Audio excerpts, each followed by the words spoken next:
Well, Renard Mansour is joining us now via Skype from Cambridge in the UK. He's a scholar at the Carnegie Middle East Centre to talk about what Iran is up to. Renard, the timing is even more significant now given what's happened in Yemen. It's just interesting to see Iran's influence so strong across the Middle East, increasing that military budget. But you have to ask, where does it get all this money from to finance it? Well, you're right. There's been an increase in Iran's military budget, roughly over 30% in the last year. And first of all, I think it's important to kind of understand why that is. What's happening in the region, especially on the borders of Iran in the last year or so, there's clearly a need to increase its budget.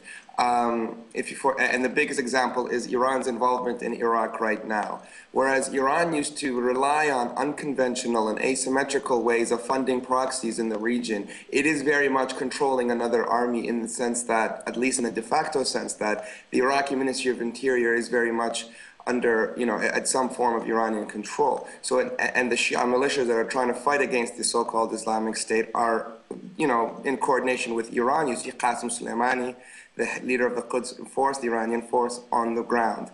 So it needs to sort of up its defense spending because this is a different type of game that it's playing in the last year or so. Now, where it's planning to get the money from, there is a lot of optimism in its budget. First of all, it's counting for an oil price around $72 a barrel, which we know at the moment is not there yet. However, I think with why negotiations have become very important for Iran. I think the Iranian government is hoping that through negotiations it can get some more compromises to how much it's allowed to export, as well as how much of frozen assets it's allowed to then begin to take advantage of. But more technically, where it's planning to get money from is from, first of all, increasing taxes for former actors, big conglomerates that never used to pay taxes, notably big construction workers linked to the IRGC, the Revolutionary Guards, as well as maybe some of the religious trusts, trying to increase taxes there.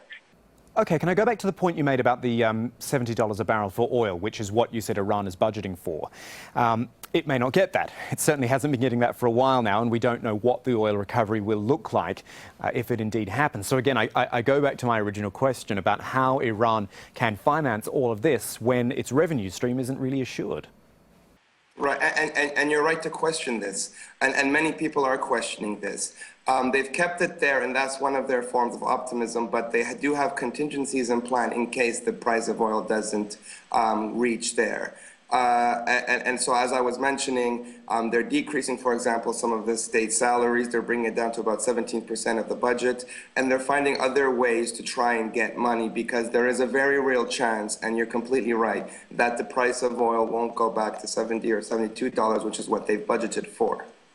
Is there also a risk, Renard, of the Saudis trying to push that oil price down further? Because they could handle that, but if they push it down, it would punish Iran, which arguably can't handle it.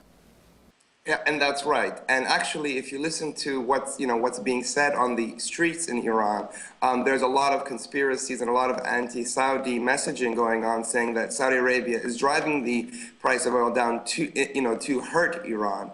And so as these sort of regional tensions become more inflamed, as you said initially with what's going on in Yemen at the moment, I think that's very much that's very much a soft power, I suppose, tactic that Saudi Arabia is playing to hurt Iran and others as well.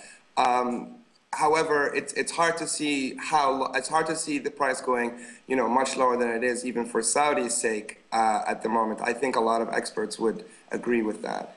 OK, let's float in the idea of the United States here, which has this uncomfortable relationship with Iran in Iraq in the fight against ISIL. But there's Syria as well, and the US said it'll have to talk to Bashar al-Assad at some point. How does all of this sort of come together? In fact, does it come together? Right. Well, I think what we're beginning to see, or at least become aware of, is that there have been ongoing negotiations between Washington and Tehran for many years now.